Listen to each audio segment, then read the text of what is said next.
If you are new to being a craft fair vendor, or you're thinking about starting to sell at craft fairs, most likely there's a question that's bouncing around in your head that you are thinking about asking, and that question is asking other vendors, hey, what's selling? Well, that's a really bad question, and I'm going to tell you why, because, well, I have some thoughts.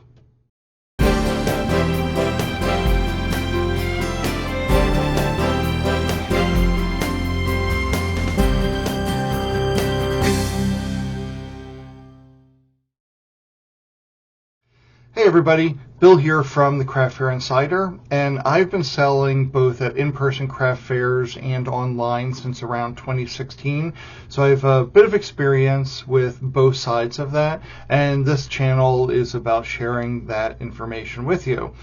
In today's video, we are talking about why asking the question of other craft fair vendors, whether it be online or, if you're attending an event, is, hey, what's selling for you?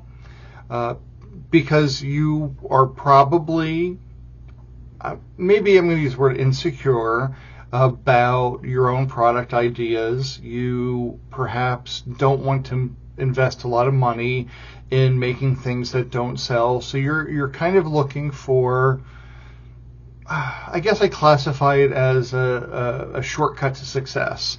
And that question itself is a rather innocent question, and I could see why people are interested in getting the answer to that based on those reasons why that we just talked about. Here's why it's not a great question for several reasons. First, every craft fair, and this is coming from somebody who has, like I said, been selling at craft fairs since 2016, even in my little geographic area, I might do a half hour's travel, 45-minute travel in any direction. I can do shows that are literally 3 miles apart, and what sells at each of those events are vastly different. That's just in that little microcosm, if you want to call it that. So if you are asking, particularly online, other people to tell you what is selling for them, I'm in Pennsylvania. If I'm asking somebody in Arizona, it may be something that is fantastic for them. They're raking it in. They're selling them, left, right, and center. It doesn't guarantee success for you at all, which is, part of the challenge. The other thing is, that person who is selling a lot of it, they could have a really strong brand, a really strong following, and people are interested in the products that they sell because of that, and not necessarily for the product itself. If it's a trendy item, trends can certainly shift very quickly. So something that's even hot right now, by the time you figure out how to make it yourself, could certainly end up being past the point where people are interested in it anymore. Because some things do take a bit of time to develop. It's not just, a lavender scented candle, let's say. There's a ton of nuances to that, strength, underlying fragrances. All the candle makers are probably shouting at me of different things that go into that. So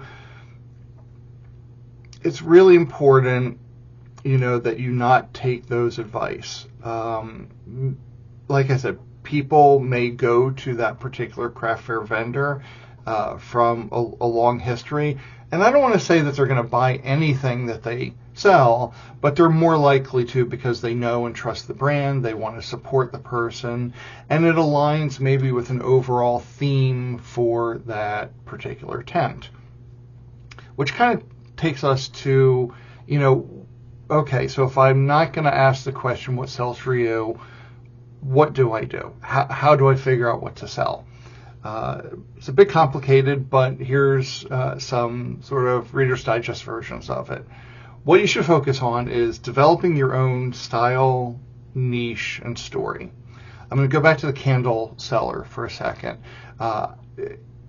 there are certain types of products that at craft fairs are highly competitive, and a lot of people sell items for it. So we already know jewelry is the biggest competition. We have candle makers, we have soap makers, and right now I think there's an overabundance of people doing tumblers. I think the tumblers time has pretty much ended.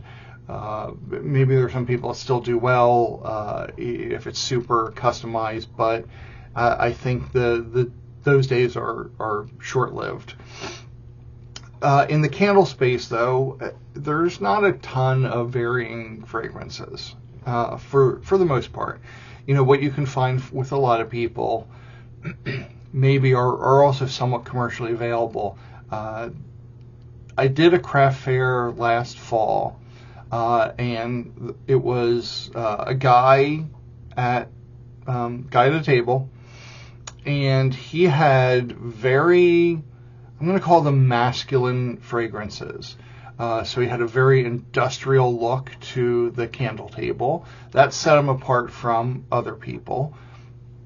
And his fragrances were definitely cleaner, more masculine. It wasn't anything that was really flowery or fruity. I guess maybe fresh would be the next closest thing that I could think about to a Lighthouse candle. And I actually bought a couple of them because it was something that was very different than what I could get elsewhere.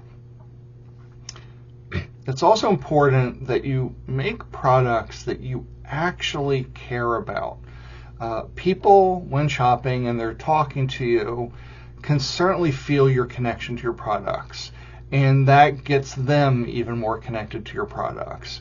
And if somebody is talking to you about why you make something, and you're like, oh, this lady on Facebook told me it sells for her, so I thought I'd try it too. It's very dismissive, I guess, of it overall. And I don't know as a buyer how that would make me feel per se. Probably would be a little bit less interested in making the purchase. And those things might be one-offs compared to what else you're selling. So it's really important that there's some kind of connection between all of your products. There's some common thread through them, some kind of niche or unique angle that sets you apart from everybody else, but still ties everything together.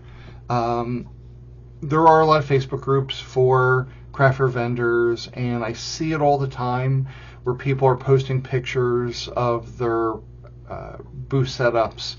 And this isn't necessarily a specific criticism, but just something that I've noticed. The people that post and say, oh, I did this event and I didn't sell anything, more often than not, it feels like they have a table that is a little bit of everything. So there isn't any commonality to it. There isn't really a theme to it. It's just I'm going to bring as much as I can, mix it up, and see what sells. And I don't think that attracts customers to your booth like something a little bit more niche would. If you're not sure about particular products, one of the best attributes of a small business is we have the ability to do small batch testing. So you could try some things out, not make a lot of them, and then you bring those items to the craft fair. I'd rather you sell out of something that you only have 4 of than you make 40 of them and then they don't sell. The more you start doing the craft fairs, the more you're going to get a sense as to what sells at that market, what those buyers are looking for. It really is a test and learn kind of thing. There is no easy path to instant sales unfortunately. And when you're there talking to your buyers, focus on what they're saying and not so much what the other vendors are saying. Keep track of, write down what you're actually selling, and if people sort of want more of that or want maybe different colors, don't go whole hog into it. Don't dive in. If somebody says, oh, I would have liked this in purple, don't make 80 things in purple, because it could be a one-off thing. But you're looking for trends, you're looking for patterns, and in those cases, then you can start building it up. And back to what I said at the beginning of this video, if you're at the one event and some items are doing really well there, you got to be careful, because it could not do well in another event even a couple miles away. So you want that combination of what continues to sell and what continues to sell over different locations.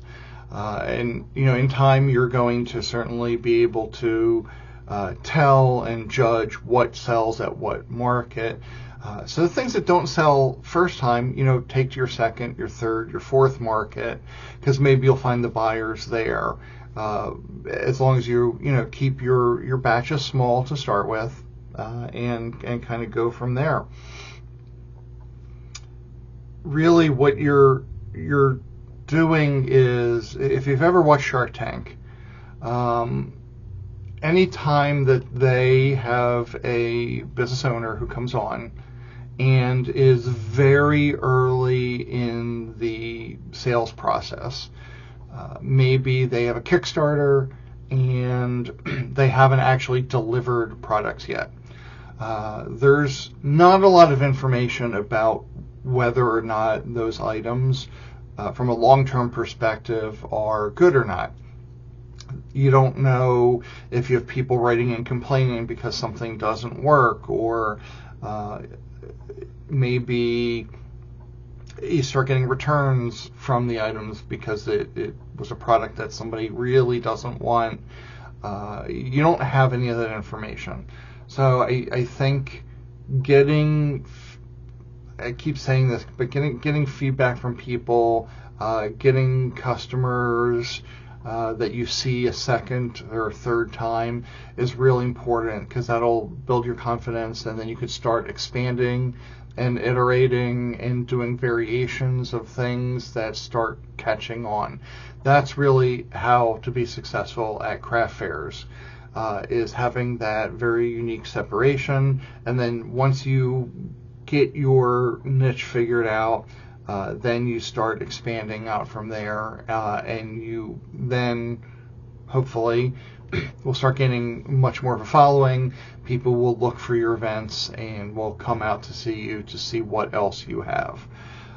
It is all about long-term success. You never want to chase what somebody else is doing because you're immediately in second place.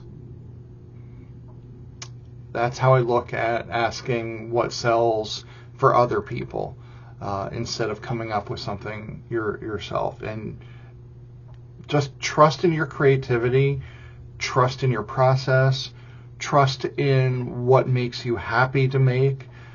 You don't want to get in a position where you found something that somebody else sells that you want to make, but you hate making it. It's no fun. Then it becomes torturous, if you will, to keep on making those items and replacing it. And long term, it's just you're gonna grow resentment for it. So those are my thoughts on why it is that you should not be asking other people what's selling for them. For any of you longer term vendors out there, if you have any advice that you wanted to share, please add them in the comments. Would love it if you were to like and subscribe to the channel, and good luck out there.